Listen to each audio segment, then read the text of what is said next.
सिद्धेभ्यः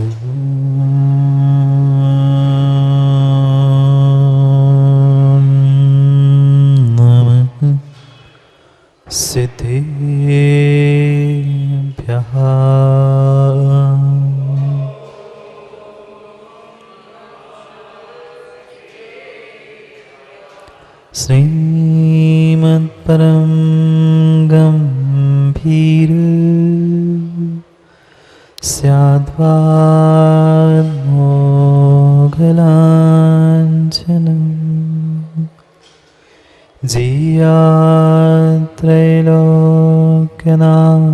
जियात्रैलोक्यनाथस्य शासनं जिनशासनं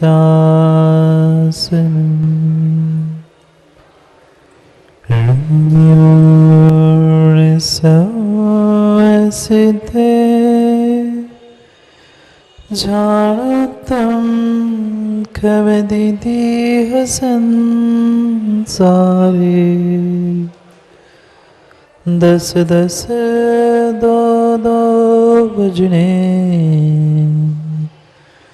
दस दो पेहणम वोटे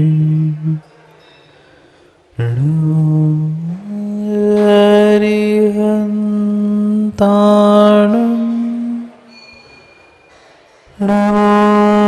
सिद्धाणं नमः आयर्याणं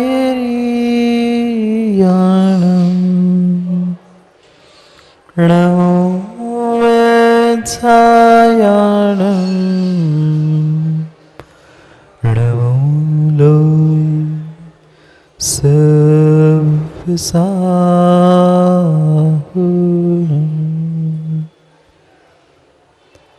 अनंत अनंत परम सिद्ध भगवान की 1008 श्री आदिनाथ भगवान की परम पूज आचार्य भगवान कुंद कुंद स्वामी की परम पूज आचार्य भगवान गुरुवर विशुद्ध सागर जी महाराज की अहिंसामय विश्व धर्म की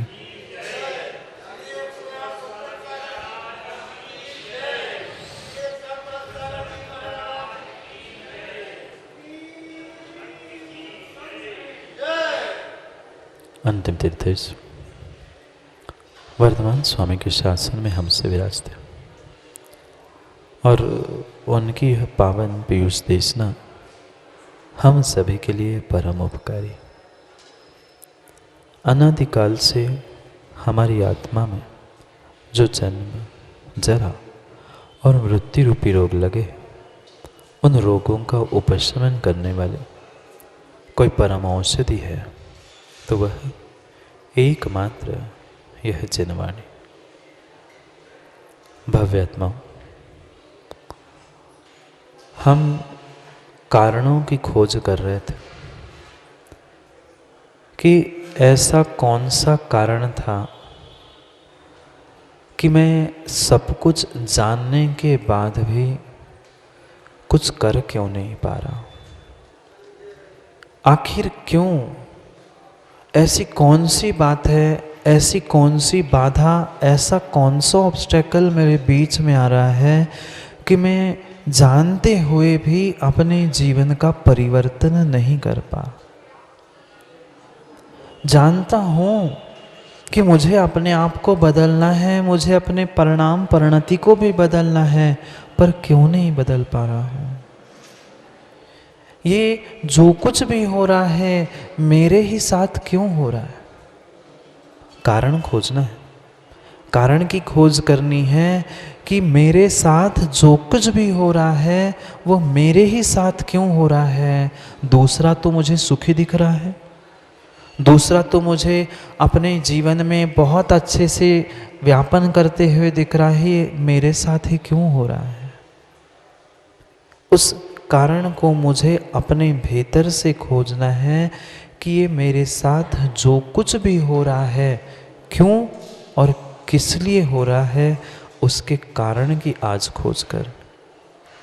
कहीं बाहर मिलेगा कारण, कहीं बाहर मिलेगा कारण नहीं मिलेगा। बाहर के कारणों को तो दोष देने की आदत हमारी पुरानी सी है, वो तो हम देते आए हैं और शायद आगे भी देते रहेंगे, पर दोष बाहर के कारणों का मान नहीं था।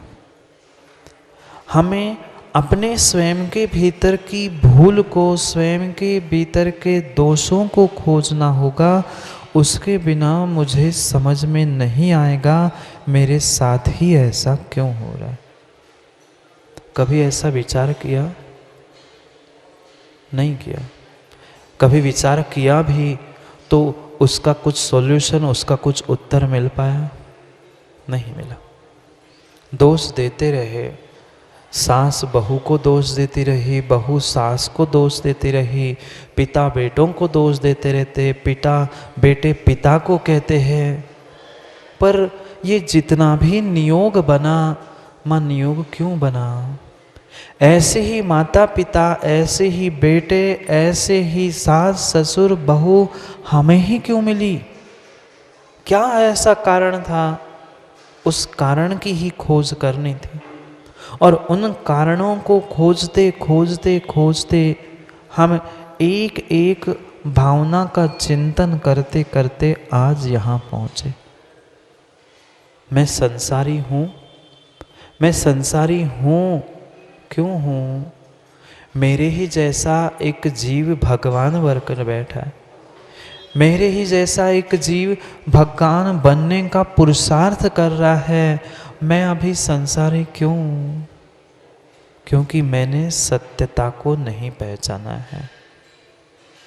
जो धीरे धीरे मेरे भीतर भ्रम थे, असत्य का जो मेरे दिलो दिमाग में पकड़ा था, उसको मिटाने का प्रयास मेरा चल रहा था। ज्ञान नहीं था क्या चंद्रेश जी? ज्ञान नहीं था?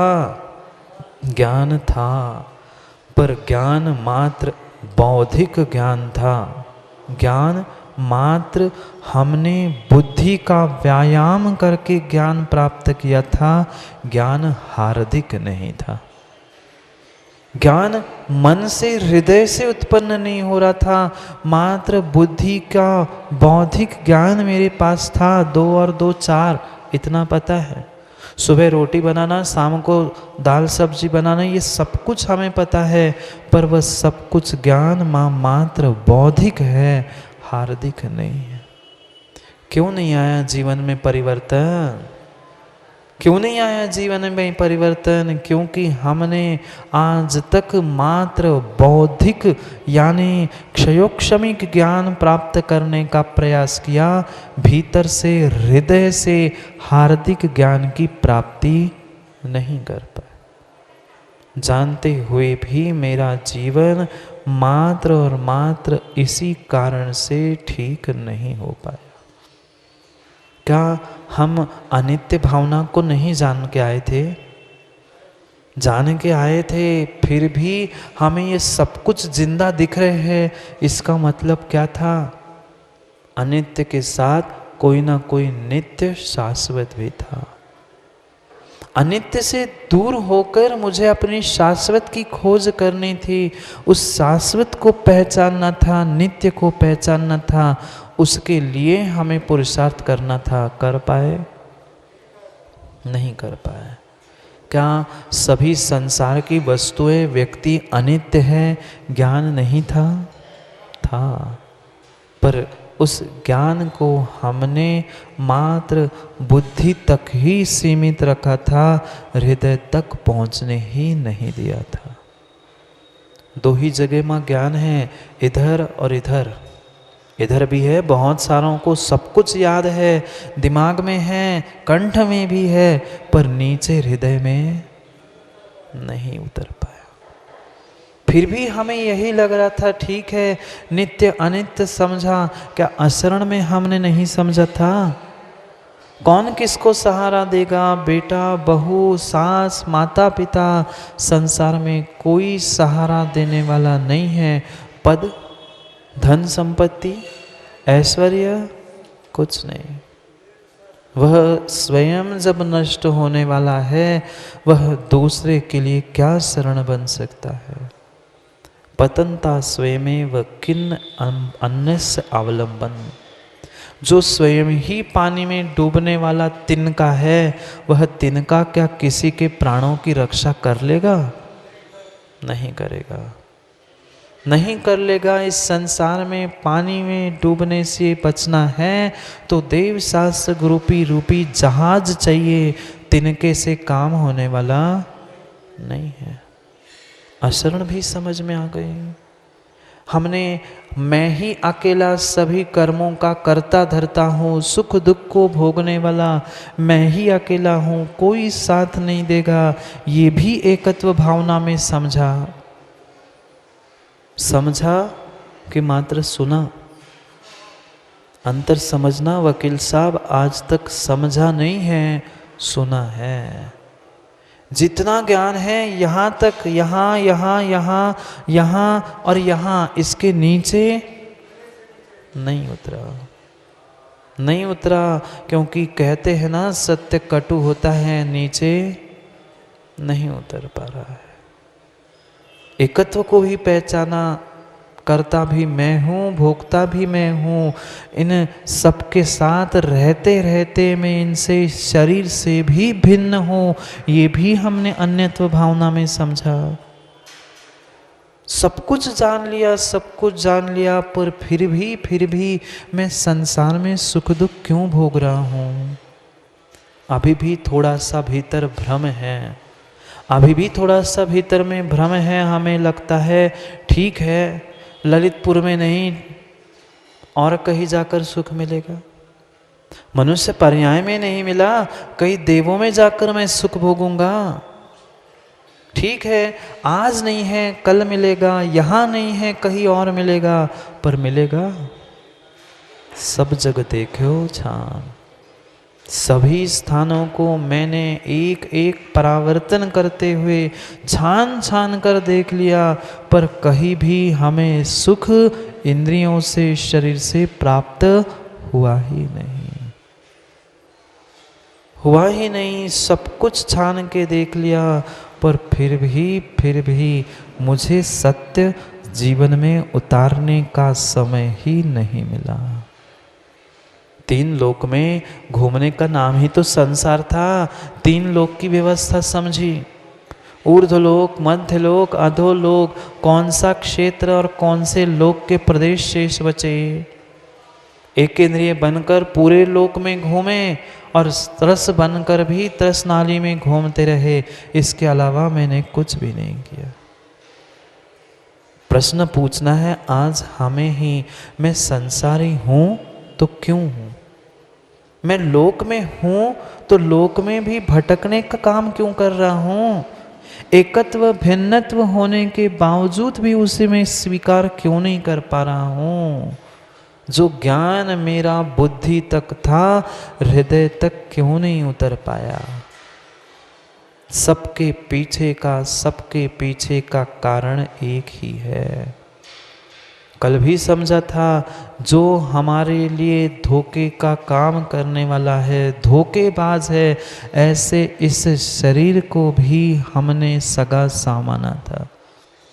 उसको सुंदर बनाने के लिए पुरुषार्थ किया, पर आज तक न शरीर सुंदर हो पाया, उसके राग में मेरी चेतन आत्मा भी सुंदर नहीं हो पाए। ये सब कुछ हो क्यों रहा है? और सबके साथ तो सबका जीवन का विकास होते हुए, परिवर्तन होते हुए दिख रहा है, पर मेरे साथ क्यों नहीं हो रहा है? ऐसी कौन सी गलती मैंने कर ली, ऐसी कौन सी भूल मैंने कर ली, जिसके कारण से सामने रखी हुई वस्तु मैं उठा के खा नहीं पा रहा हूँ? ऐसा नहीं होता कभी कभी वकील साहब? बिल्कुल सामने रखी है, थाली में भोजन की सामग्री सजी हुई, पर आपने ग्रास बनाकर मुख में रखने का प्रयास किया भी, पर मुख तक नहीं पहुंच पाया। मात्र भोजन की नहीं, सभी विषयों में समझना, कुछ बहुत अच्छा अवसर सामने दिख रहा था, पर देखते देखते काम बिगड़ गया। ये तो निर्णय हमने एकत्व भावना में ही किया था। जो कुछ भी हो रहा है मेरे कारण से हो रहा है, पर कारण तो समझ में आए, कारण तो समझ में आए। ये निर्णय हुआ चंद्रे जी एकत्व में कि इक्को करे दी कम्मम, इक्को हिंड दी दीह संसारे, इक्को जाय दी मर दी तस्य फलम भुंज दी इक्को। अकेला करेगा, अकेला भोगेगा, ये कर्तृत्व भोक्तृत्व तो हमें समझ में आया, पर क्यों भोगूं? मैं ही क्यों भोगूं? मेरे ही साथ ऐसा क्यों हो रहा है? उस कारण को आज हमें समझना है। कारण और माँ कुछ भी नहीं है और कुछ भी नहीं है। इस पूरे संसार का, लोक परिभ्रमण का और उस अशुचि शरीर में भगवान आत्मा को विराजमान करने का श्रेय किसी को जाता है तो परिपूर्ण रूप से आश्रव तत्व को जाता है। पर आश्रव तत्व को ही, बहिर्भूत आश्रव तत्व को दोष मत दे देना। जो तुमने अपने भीतर कर्मों का आश्रव करके रखा है, जब तक ये आश्रव बंद नहीं होगा तब तक संसार, लोक परिभ्रमण, अशुचि देह में आना बंद होने वाला नहीं है।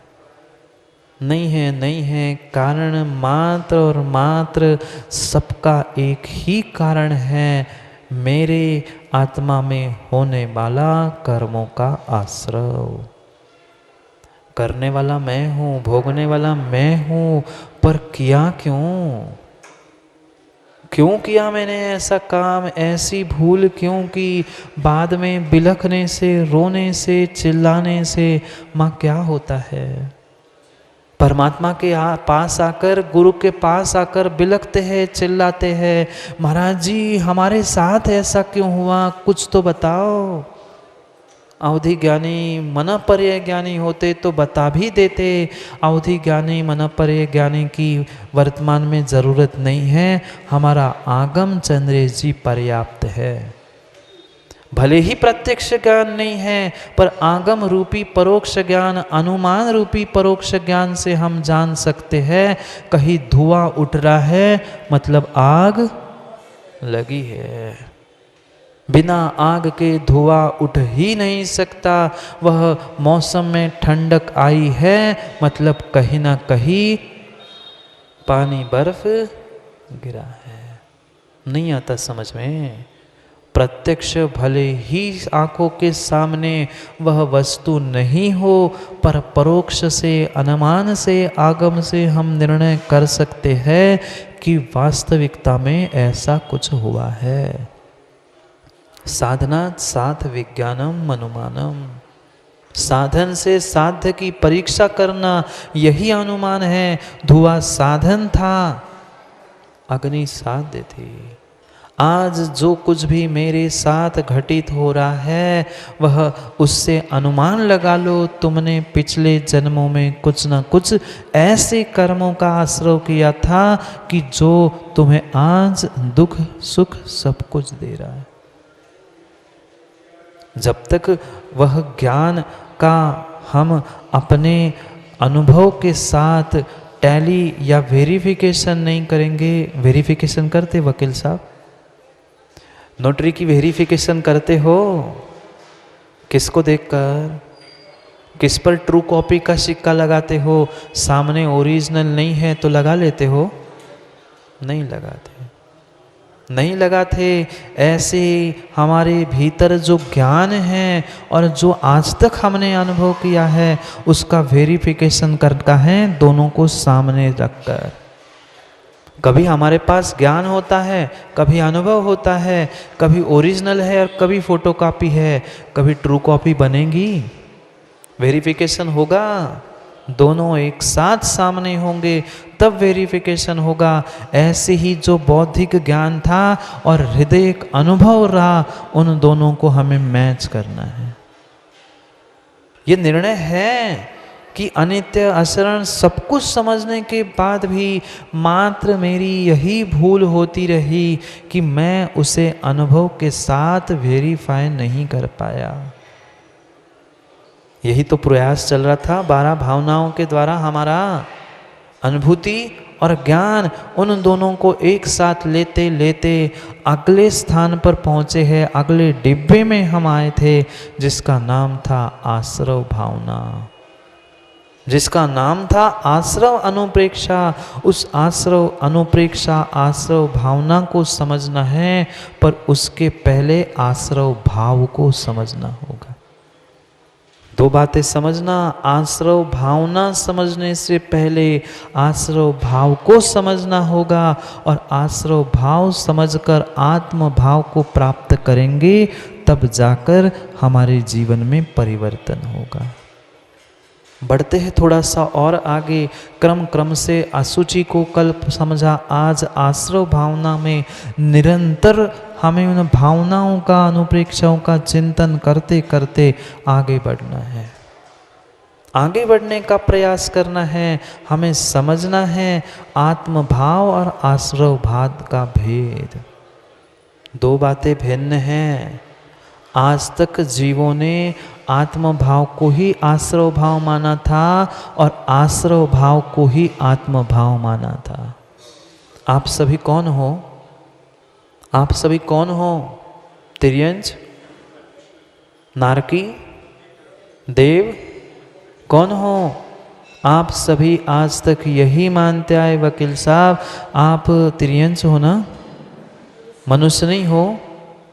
आज तक हम अपने आप को मनुष्य ही मानते आए, पर तुम मनुष्य नहीं थे चंद्रेश जी, आप तो एक भगवान आत्मा थे। आश्रव भाव आत्म भाव का भेद करना है। ये पर्याय तो आश्रव भाव था, मेरे भीतर जो आत्मा थी चैतन्य रूप, वह आत्म भाव था। ज्ञान अनुभव, अनुभव में तो हमें यही आया कि मैं मनुष्य हूँ, पर ज्ञान ग्रंथों का ये कह रहा है कि मैं भगवान आत्मा हूँ। अब करो वेरीफाई दोनों को आश्रव भावना के साथ साथ। अब कर लो मैच कि अनुभव कम पड़ रहा है कि ज्ञान कम पड़ रहा है। दोनों का जब तक बैलेंस नहीं होता तब तक बैलेंस शीट भी टैली नहीं होती। बनाई कभी? वह लेखा जोखा भी दुकान का होता है। लेखा जोखा करते समय दोनों तरफ बैलेंस होना जरूरी है। जब साइकिल चलाते हो तब भी, गाड़ी चलाते हो तब भी बैलेंस की आवश्यकता है। फिर जिंदगी चलाते समय बैलेंस कहाँ खो देते हो? नहीं खो देते, आपा ही खो देते हैं। हम पूरा जीवन जीना साइकिल चलाने से भी बहुत ज़्यादा ज़रूरी था। साइकिल चलाना, गाड़ी चलाना हम बहुत अच्छे से जान चुके हैं, पर अपने जीवन को चलाना नहीं सीख पाए, नहीं सीख पाए। उस जीवन को चलाने की ही कला हमें सीखनी है इन 12 भावनाओं के साथ। क्या था आश्रव? क्यों उस आश्रव को हम कारण बता रहे हैं? करता तो मैं हूं, पर कारण क्यों कह रहे हैं उस आश्रव भाव को? क्योंकि उन कर्मों के निमित्त से ही मेरी वर्तमान की यह विभाव अवस्था है। चाहे वह इंद्रिय शरीर रूप पर्याय रूप मेरा परिणमन हो, वह परिपूर्ण रूप से इन कारणों से ही प्राप्त हुआ आज का कार्य है। कार्य दिख रहा है, कार्य तो दिख रहा है हमें, पर कारण नहीं दिख रहे हैं। अब हमें कार्य से कारण की पहचान करनी है। कोई अमीर है, कोई सुखी है, कोई अपने आप को बहुत अच्छा मान रहा है, तो उसका कारण क्या था उसे खोजना होगा। अपने आप को मैं अगर दुखी मान रहा हूं, मैं दुखी हूं, तो उसका कारण मुझे स्वयं के अपने भीतर खोजना होगा कि ऐसा कौन सा कारण आश्रव का मैंने किया जिसके कारण मैं दुखी हूं। इंद्रिय सुख मुझे नहीं मिल रहे हैं। सुख वो सुख नहीं, इंद्रिय ही सुख की कल्पना जो हमने की है उसके भी विषय में समझना होगा, समझना होगा। आज तक हमने कर्मों के आने को ना समझा ना उसे रोक पाए। रोकते बाद में, पहले समझते तो, पहले समझो तो कि कैसे कैसे किस किस प्रकार से हमने पल पल में माँ बैठे बैठे कर्मों का आश्रव किया है। भूल नहीं जाना सूत्र, माँ आश्रव जारी है। आश्रव जारी है, चाहे परमात्मा के मंदिर में भी क्यों ना बैठना, घर गृहस्थी दुकान नौकरी कहीं भी जाकर बैठ जाना, पल पल में कर्मों का आना आश्रव जारी है। कोई रोक सका नहीं। कोई रोक सकेगा वर्तमान में नहीं। जो रोकेगा वो तो भगवान बन जाएगा, और जो नहीं रोक पा रहा है वही संसारी बनकर घूम रहा है। तत्वार्थ सूत्र में भी उमा स्वामी महाराज ने आश्रव तत्व की व्याख्या 2-2 अध्याय में की। मोक्ष तो 9 सूत्रों में कह दिया, बाकी सबकी संक्षेप व्याख्या की, पर आश्रव समझाने के लिए 2 अध्याय उमा स्वामी महाराज को लगे, और यही आश्रव समझाने के लिए कुंद कुंद स्वामी सबसे अधिक गाथाओं को 7 आश्रव का व्याख्यान करें।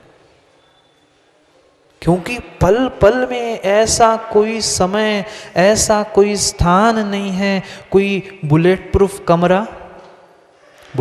कमरा कांच का या बुलेट प्रूफ कांच आती है, उस कमरे में जाकर दादा बैठने से आश्रव बचेगा? नहीं बचेगा, नहीं बचेगा। ये कर्म की आश्रव की व्यवस्था बहुत बहुत सूक्ष्म है।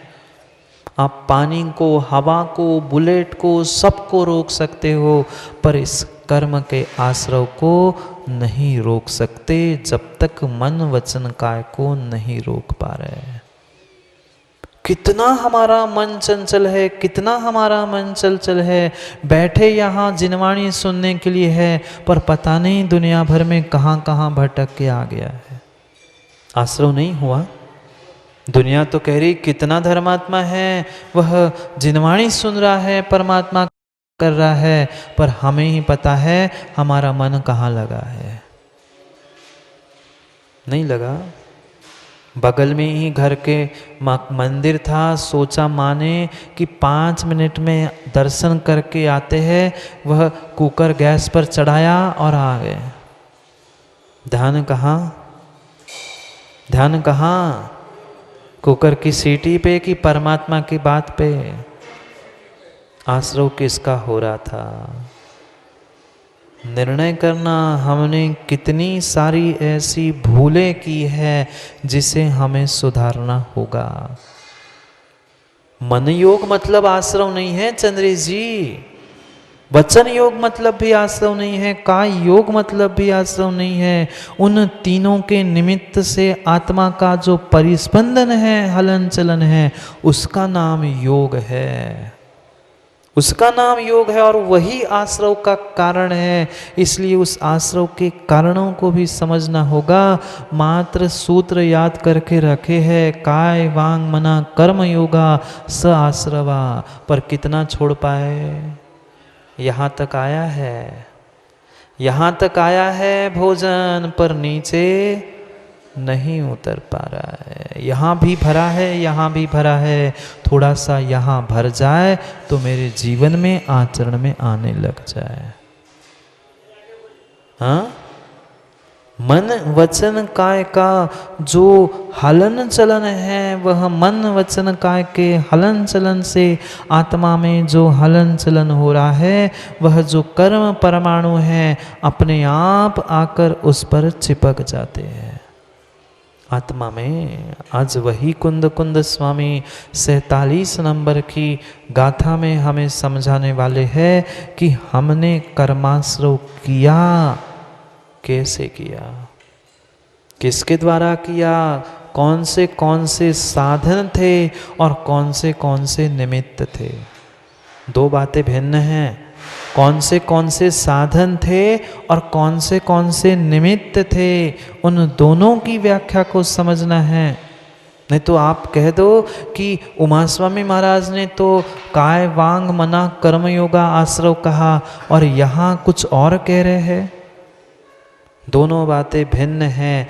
एक साधन है, एक निमित्त है। कथनचित अंतर है, पर है। जब भी वह बंध होगा आश्रव पूर्वक होगा कि बिना आश्रव किए कर्मों का बंध होगा? आश्रव पूर्वक ही बंध होता है।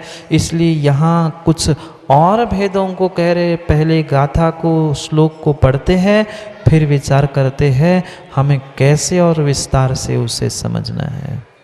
पढ़ते हैं अगली गाथा को। मिच्छतं न विरमणं कसाय जोगाय आसवा होन्ति पण पण चौतीय भेदा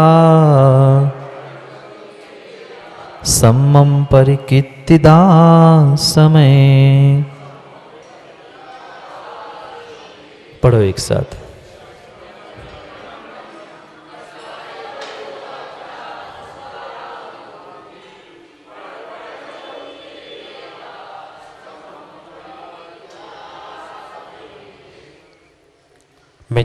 मिच्छतम मिथ्यात अविरमणम अविरत कसाय जोगा और योग स य आश्रवा होन्ति यही आश्रव है। प्रमाद को उस कसाय के अंतर्गत ही ग्रहण कर लिया। समझेंगे आगे विस्तार से। एक एक प्रत्यय के विषय में कुंद कुंद स्वामी समझाने वाले। मिथ्यात अविरति कसाय उनके विषय में समझेंगे तो पुनः विस्तार से समझना है। पर माँ दोनों बातें समझना। एक उमा स्वामी कह रहे हैं और एक कुंद कुंद स्वामी कह रहे हैं। दोनों में सही कौन? दोनों ही सही है। एक साधन की अपेक्षा से कह रहे हैं। जो मिथ्यात अविरति प्रमाद कसाय योग जो कुछ भी है वह होगा कौन से साधनों से? मन वचन और काय। उनका कथन साधन की अपेक्षा से है और इनका कथन निमित्त की अपेक्षा से। क्योंकि जो भी बंद हो रहा है क्या आश्रव मन वचन काय से किया और फिर मिथ्यात रूप परिणत होके बाद में परमाणु आके चिपके? क्या नहीं। मन वचन काय से जो मिथ्यात अविरति प्रमाद कसाय योग रूप जीव की परिणति थी वह निमित्तक परिणति से ही जीव ने कर्मों का आश्रव किया है। अंतर समझना। अंतर है भी और नहीं भी। कथनचित मन वचन काय से आश्रय होता है और कथनचित मिथ्यात अविरति कसाय और योग से होता है। क्यों? अगर साधन समझेंगे तो मन वचन काय साधन रूप है और ये मिथ्यात आदि निमित्त रूप है। पर निमित्त कब प्रकट होंगे? जब मन वचन काय रूपी साधन का प्रयोग होगा तब। कैसे कैसे विचार, कैसे कैसे परिणाम हम करते हैं जीव समझ नहीं पा रहा है। आश्रव 3 शब्दों से बना हुआ ये आश्रव तत्व है। आश्रव भावना है। आ यानी समन्तात, चारों दिशाओं से श्रव यानी आना। ऐसा नहीं है कि विशिष्ट पूर्व दिशा से ही वर्गणा आकर हमें कर्म आश्रवित हो रहे हैं। नहीं, चारों दिशाओं से जो आना है, रिसना है, उसका नाम आश्रव है। समन्तात श्रव यानी स्त्रवना, रिजना, बहना, प्राप्त होना। चारों दिशाओं से, पूरे 10 दिशाओं से जो हमें प्राप्त हो रहा है कर्मों का, कर्मों के योग्य पुद्गल परमाणुओं का प्राप्त होना, वही आश्रव है। कितने प्रकार का, कितने निमित्तक? मिथ्यात, अविरति, कसाय और योग। पण चहु तीय भेदा। 5 मिथ्यात, 5 अविरति, 4 कसाय और 3 योग। ये आश्रव के ही भेद कहे। सम्मम परिकीर्तिदा समय, इसे सम्यक प्रकार से कहे गए हैं। कहाँ? समय। आखिरी शब्द क्या है? समय यानी समय। इस जिनागम में, जिन शास्त्र में अगर कोई सम्यक प्रकार से भेद कहे हैं आश्रव के तो ये है। कथन कथन में अंतर हो सकता है, अपेक्षा अपेक्षा से अंतर हो सकता है, पर वस्तु वही है। क्या करे पर वकील साहब, व्यक्ति जीव अपने युवा अवस्था में पुण्य की हो चाहे उम्र की हो, उस समय में होश खो बैठता है और पता नहीं क्या क्या भूल और क्या क्या गलती कर बैठता है। एक क्षण की गलती, एक क्षण की भूल आने वाले समय के लिए बहुत बड़ी तूल, बहुत बड़ी भूल और खड़ी हो जाती है। कितनी कितनी छोटे छोटे काम हम करते आए हैं, चाहे घर गृहस्थी के हो चाहे अन्य किसी के हो, उस समय में परमात्मा के पास बैठकर आश्रव नहीं होता ना। परमात्मा के पास बैठकर, देव शास्त्र गुरु के सामने बैठकर आश्रव नहीं होता ना, होता है। वहाँ तो और विशेष होता है। परमात्मा के पास बैठकर शुभ का करो तो शुभ रूप होगा, और अशुभ का करो वो तो निधत्ति निकाचित रूप फलित होगा। इसलिए विचार करना है, निर्णय करना है सतत उस आश्रव के ही विषय में कि किस किस प्रकार के हमने आश्रव किए। मिथ्यात्व कहना ही क्या, अविरति, कितना संयम और कितना व्रतों का हमने जीवन में भावों से पालन किया। करेंगे अगले श्लोक में मिथ्यात्व और अविरति के विषय में एक एक विस्तार से जब कहेंगे तब तो समझ नहीं है, पर संक्षेप में समझो ना। हमने मिथ्यात्व के वशीभूत होकर भी नहीं किया क्या? भले साक्षात शरीर से मिथ्यात्व का सेवन नहीं किया हो, मन से, वचनों से, फिर काय से। इसलिए ये तीन मुख्य साधन हैं अपने आश्रव के लिए, मन, वचन और काय। जो कुछ भी हम मन में चिंतन कर रहे हैं, सोच रहे हैं, चाहे अच्छा हो चाहे बुरा हो, जिस भी प्रकार का हो, वह परिपूर्ण रूप से हमारे कर्मों के आश्रव का साधन है। माँ एक क्षण भी शांत रहते नहीं, मुंह से शरीर से नहीं पूछ रहा हूं। जितने जीव यहाँ बैठे हैं, क्या एक क्षण भी हम शांत रहते हैं परिणामों से, मन से? कभी आसमान में, कभी जमीन पर, कभी और ही मन भटकता रहता है। क्या उस समय आश्रव, जैसा जैसा परिणाम, जैसी जैसी परिणति मेरी चल रही है, वह वैसा वैसा आश्रव हमें होता है। शुभ पुण्य शुभा पापस्य। शुभ अगर आश्रव करोगे तो पुण्य रूप फलित होगा, और अशुभ का आश्रव करोगे तो वह अशुभ रूप ही फलित होगा। पर इसका मतलब ये नहीं है कि पूर्व दिशा में शुभ की वर्गणाएं रखी है और पश्चिम दिशा में अशुभ की वर्गणा रखी है, इधर जाओगे तो ये मिलेगा, नहीं। वर्गणा तो एक समान ही है, उसमें कोई अंतर नहीं है। तुम जैसे राग द्वेष रूप परिणाम करो, शुभ अशुभ रूप परिणाम करो, वैसे परमाणु उस रूप बदल जाते हैं और तुम्हें वैसा ही फल देते हैं। माँ प्रश्न पूछ लूँ? पता ही है क्या पूछूंगा। भोजन बनाते हो अच्छा कि कच्चा? जो अच्छा भोजन बनाते हो तो आपके पास 10-12 डिब्बों में गेहूं का आटा रखा होगा। 10-12 डिब्बों में गेहूं का आटा रखा होगा। रोटी का आटा अलग, पूड़ी का आटा अलग, मीठे का आटा, मतलब जलेबी बनाने का आटा अलग, और नमकीन पूड़ी बनाने का, गकड़िया का, सबका आटा अलग अलग रखा है। क्यों? एक ही डिब्बे में रखा है। अरे आप तो नमकीन पूड़ी, मीठी जलेबी, ये सब कुछ तो बनाना जानते हो, पर उसके लिए आटा अलग अलग चाहिए था कि एक ही था? एक ही आटा जैसे निमित्त मिलते हैं वैसा परिणमित होता है। ऐसी कारमाण वर्गणा एक ही है। जैसे राग द्वेष रूप तेरे परिणाम निमित्त भूत मिलते हैं, वैसा ही वह परिणत होता है।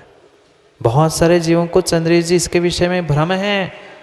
कि सबकी ज्ञानावरणी की, दर्शनावरणी की, शुभ की, अशुभ की वर्गणाएं क्या अलग अलग है? नहीं है। एक ही आटा वह भिन्न भिन्न नमकीन पदार्थ या मिर्च मिलने पर वह और कुछ बन जाता है, शक्कर मिलने पर मीठी पूड़ी भी बनती है। अंतर इतना ही है और कुछ नहीं है। अंतर वस्तु में नहीं है, अंतर मेरे परिणाम और परिणति में है। जैसा जैसा मैं मन वचन काय का उपयोग करूंगा वैसा वैसा ही आश्रव प्रतिपल होता रहेगा, प्रतिपल होता रहेगा। चाहे कोई भी कर्म की परिणति क्यों ना हो, वह सभी के साथ यही है। कोई ऐसी तरंगें ज्ञानावरणी की जय बह रही है, दर्शनावरणी की, ऐसा कुछ नहीं है। वे तो कारमान वर्गणाएं रूप एक समान है। मेरे राग द्वेष के परिणाम उसको तदरूप परिणत करके मुझे आश्रव और बंध को दे रहे हैं। निर्णय करना है, जो मैंने मन में सोचा है, एक मिनट भी सोचा है, मन में सोचने से आत्मा में परिस्पंदन हुआ है, कर्मों का आश्रव हुआ है। बैठे बैठे ही हम उंगलियां चटका रहे हैं, हाथ पे हाथ ही घिस रहे, अभी पड़ेगी ठंड अच्छी खासी, बैठे हाथ ही घिस रहे हैं। ये क्या है? ये काय की चंचलता से आत्मा में चंचलता हुई, कर्मों का आना हुआ, कर्मों का आना हुआ। समझना बहुत अच्छे से इस आश्रव को। जब माँ आपने कभी दूध में शक्कर डाली, दूध मीठा किया, दूध में शक्कर जब डाली तो मात्र डालने से शक्कर दूध मीठा हो गया था? बोलो ना। उसको चम्मच डाल के घोला था। क्यों घोला था? जब दूध और शक्कर मिल ही गई थी तो घोलने की क्या जरूरत थी? नहीं घुली थी, उसे चम्मच से घोलना पड़ा। जब जैसे ही दूध के परमाणु हिल गए, शक्कर भी उसमें मिक्स हो गई। ऐसी आत्मा में जैसे ही परिस्पंदन होता है, जैसे ही हलन चलन होती है, वे वर्गणाएं भी आत्मा में आश्रवित होती है। क्या समय दृष्टांत में अंतर हो सकता है? यह दृष्टांत को समझो। दृष्टांत एक देश होगा, यहाँ कोई समय का भेद नहीं, आके रुकेगी फिर आश्रव, ऐसा कुछ नहीं। वो तो पुद्गल का एक दृष्टांत समझाने के लिए बता रहा था। पर जैसे हलन चलन हुआ, वे एक में घुस गए। शक्कर के और उस दूध के परमाणु जैसे एक में घुस गए, ऐसे आत्मा और जो पुद्गल कारमाण वर्गणाएं थे, हलन चलन से दोनों एक में पहुंच गए और कर्म का बंध हो गया। मुख्य रूप से चार की बात बता रहे हैं। मिथ्यात, अविरति, कसाय और योग, इन चार के निमित्त से ही जीव को आश्रव होता है और आश्रव पूर्वक ही बंध होता है। इसलिए उन बंध के हेतु को भी आश्रव के हेतु ही कहा। बंध हेतवा, उमा स्वामी महाराज ने इनको बंध का हेतु जरूर कहा है, पर बंध तभी है जब आश्रव है। इसलिए आश्रव बंध के वही हेतु हमें समझने हैं।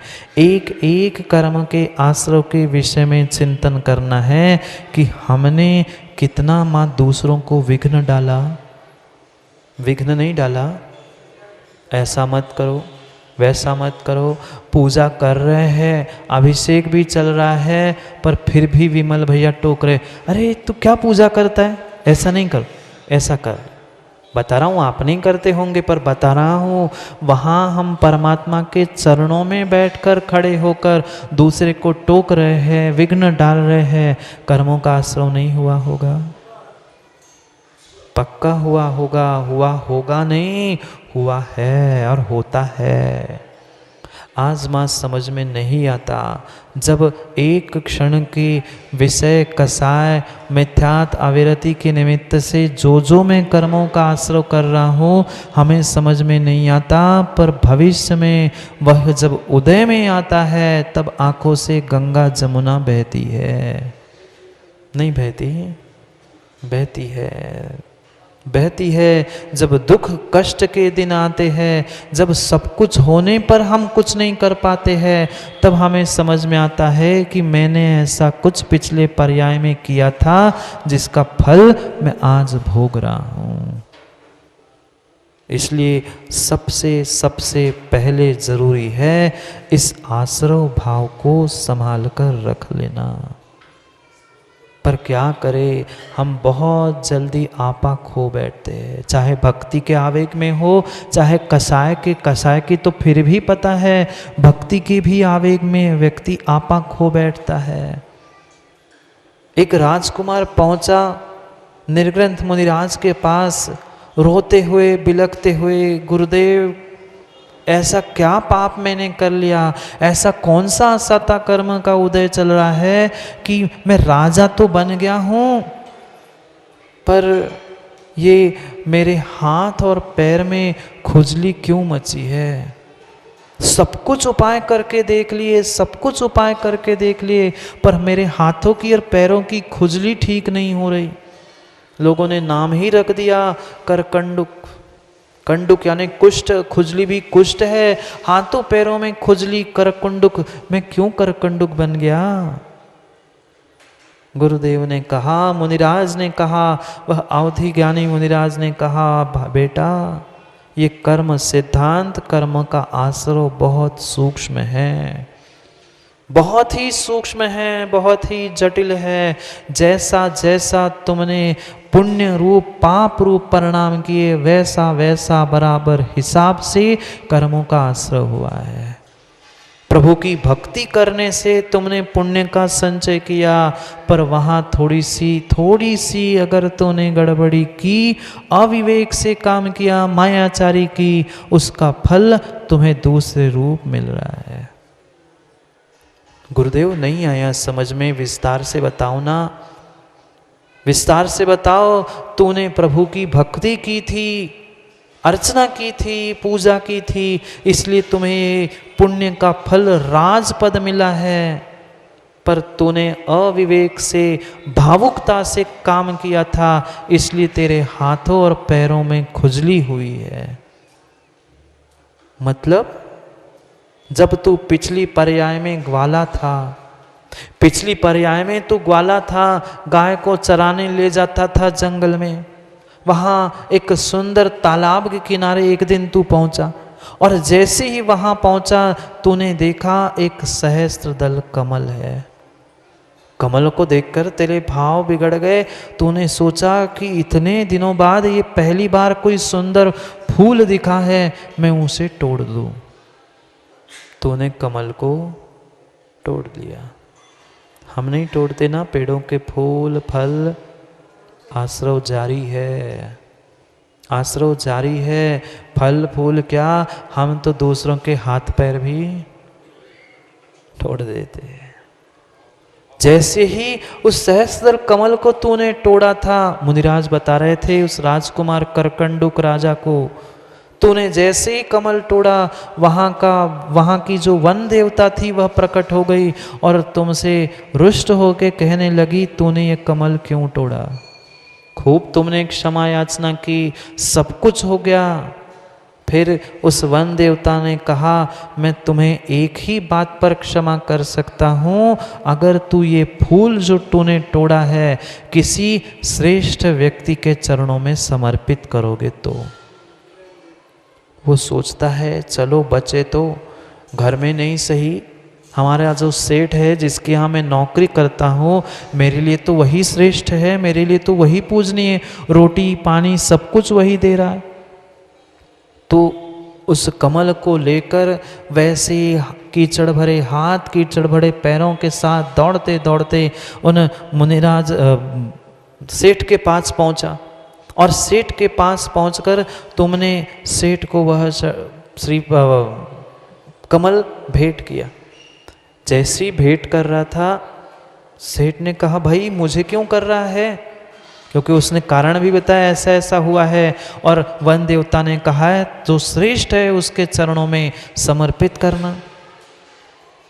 वह सेठ कहता है, भाई मैं कहाँ श्रेष्ठ हूँ, मुझसे तो बड़ा राजा है, क्योंकि देवता ने क्या कहा, जो सबसे श्रेष्ठ हो तू राजा के पास जाके भेंट कर दो, तू राजा के पास जाके भेंट करना। राजा के पास पहुंचता, दौड़ते दौड़ते वही कीचड़ भरे हाथ पैरों के साथ राजा को देने को ही होता है। पूरी वृत्तांत जैसे ही बताते हैं, राजा कहते हैं नहीं नहीं, मेरे से तो बड़े तो निर्ग्रंथ मुनिराज होते हैं, निर्ग्रंथ मुनिराज होते हैं, तुम उनको भेंट करने के लिए पहुंचो। वहां से पहुंचा तो निर्ग्रंथ मुनिराज के पास भेंट करने ही वाला था। मुनिराज ने कहा मैं तो अभी भगवान बनने वाला हूँ। वे सामने भगवान बने हुए हैं, उनकी प्रतिमा है। जिनेंद्र भगवान सबसे उत्कृष्ट श्रेष्ठ होते हैं, तू जा उनके सामने समर्पित कर।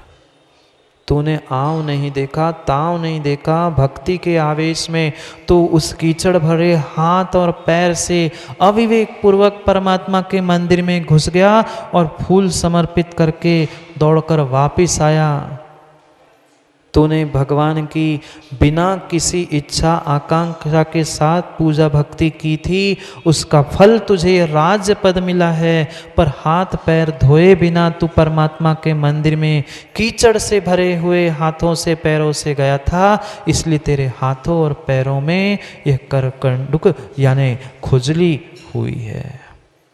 हम कितनी शुद्धि करके मंदिर पहुंचते हैं, हम कितनी शुद्धि करके मंदिर पहुंचते हैं।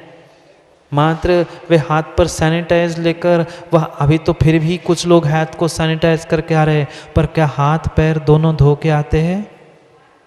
हाथ पैर धो के भी आए, चंद्रेश जी क्या मन को धो के आते हैं? नल लगे हैं हाथ पैर तो फिर भी अधिकांश लोग धो के आते हैं, पर क्या माँ अपने मन को धो के परमात्मा के चरणों में पहुंचे?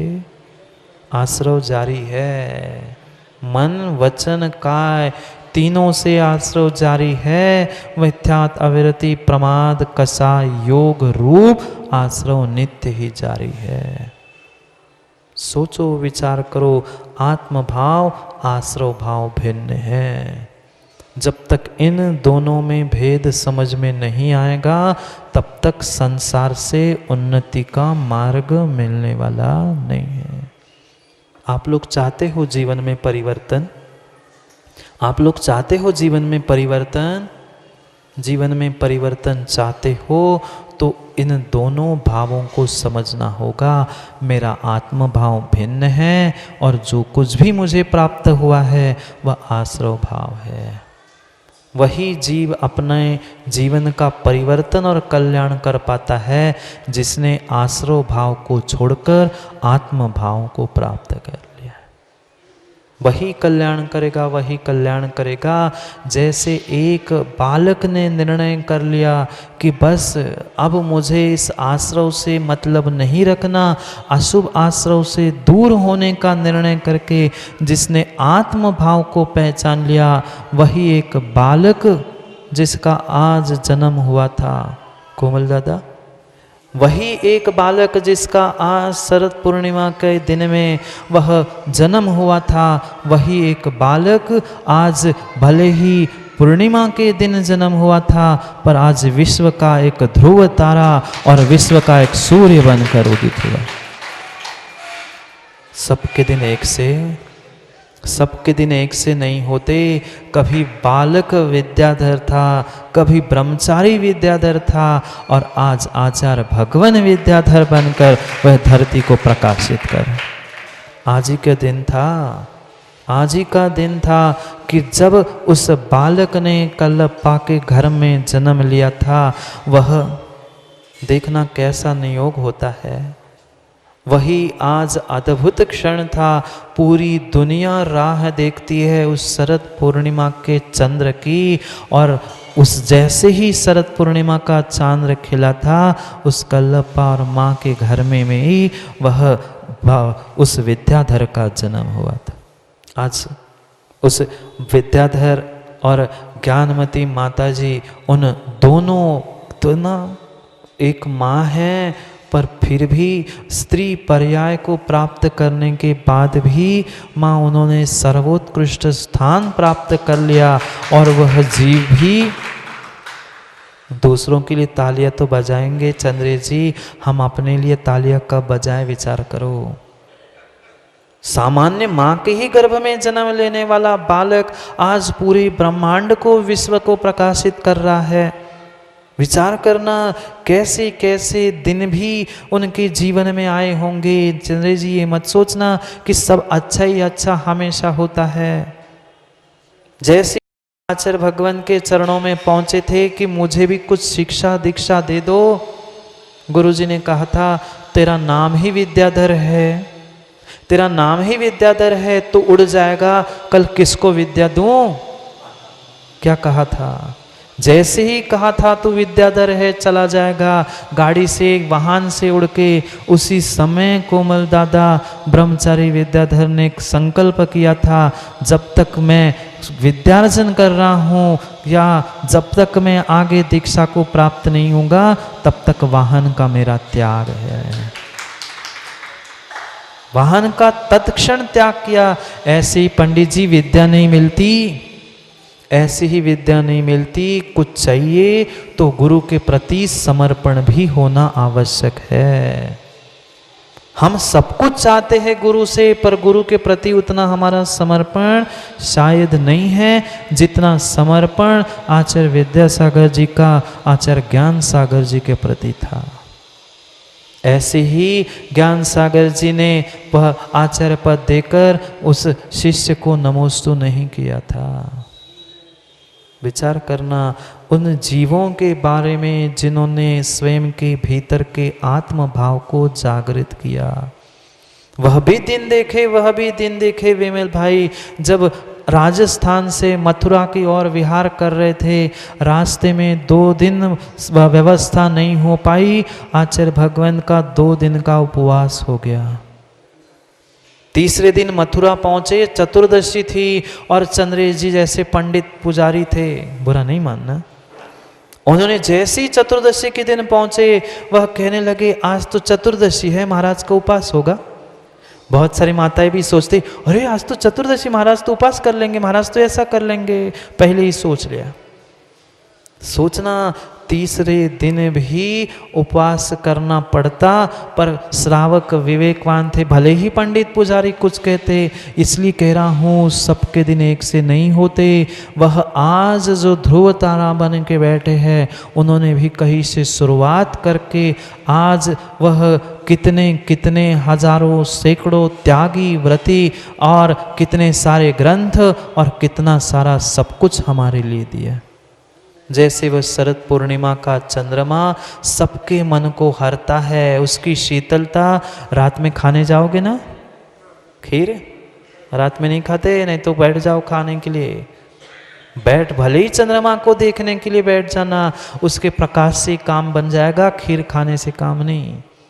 जैसे वह चंद्रमा सबको साल भर में आह्लादित करता है, ऐसे ही 2 इस श्रवण परंपरा के, इस आगम परंपरा के 2 ध्रुव नक्षत्र के समान आज उदित हुए थे।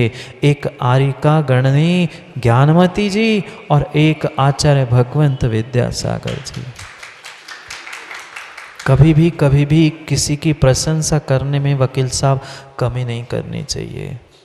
वचनम किम दरिद्रता, अपने पास वचनों में क्या दरिद्रता है।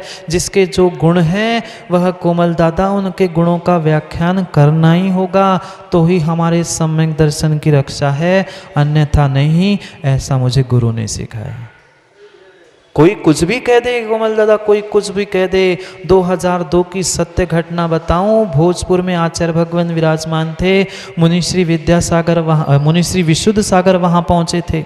चतुर्मास था भोपाल में, उसके उपरांत दर्शन के लिए पहुँचे थे।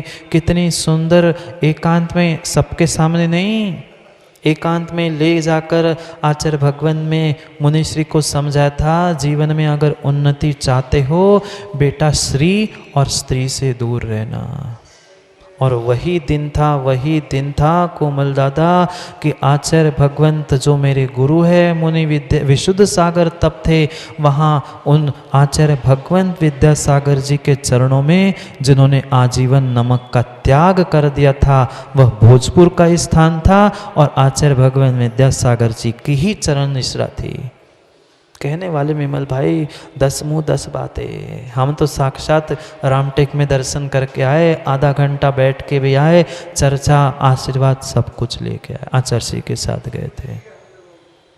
समझना, यह बात हमें समझनी है, भेद ऊपर नहीं है, भेद वकील साहब नीचे ही है। ऊपर तो एक ही मस्तिष्क है, पैर दो है, हाथ दो है, यहाँ तो एक ही काम है। समझना आत्म भाव, आश्रव भाव, ये आश्रव भावना जिन्होंने समझ ली, 12 भावना को जीवन में उतार कर अपने जीवन का तो कल्याण करके चले गए। जयवंत हो वे सभी आचार्य भगवंत। और आज जिनके निमित्त से ये विशेष रूप से सर्वत्र वह शरद पूर्णिमा मनाई जाती है, ऐसे इस जैन धर्म के, जैन शासन के, नमोस्तु शासन के ध्रुव तारे वह आचार्य भगवंत विद्यासागर जी जयवंत हो, उनके चरणों में यही भावना अभी तो शतायु हो ही, पर ऐसे ही हम जब तक पामर इस संसार से पार नहीं हो पा रहे हैं, ऐसे ही गुरु हमें मार्गदर्शक के रूप में प्राप्त होते रहे, क्योंकि समय आपका हो गया है। घड़ी भी तो देखनी है, क्योंकि गुरु किसी भी गुरु की व्याख्या करते हैं तो कोमलदा गदगद होते हैं, समय नहीं समझ में आता, इसलिए समय की याद दिला करेंगे पुनः कभी समय की व्याख्या। पर ऐसे महान आत्मा के चरणों में शत शत नमन नमोस्तु, क्योंकि प्रत्यक्ष पता नहीं कब पुनः दर्शन होगा। वह ऐसे आचार्य भगवान विद्यासागर जी के चरणों में शतायु होने की भावना के साथ शत शत नमोस्तु नमोस्तु नमोस्तु, आप चिरायु शतायु होते रहे, यही भावना जैसे आपने अपने आत्मा का कल्याण कर लिया, इस पर्याय का सदुपयोग कर लिया, ऐसे भी हम इस आश्रव आत्म भाव को समझकर अपनी स्वयं की पर्याय का, परिणामों का और परिणति का कल्याण कर ले। इसी भावना से आज के समय को यही विराम लेते हुए कल आश्रव भावना को विस्तार से समझने के लिए समय पे मिलते हैं, क्योंकि समय पे किया गया काम समय को दिलाता है। बोली भगवान महावीर स्वामी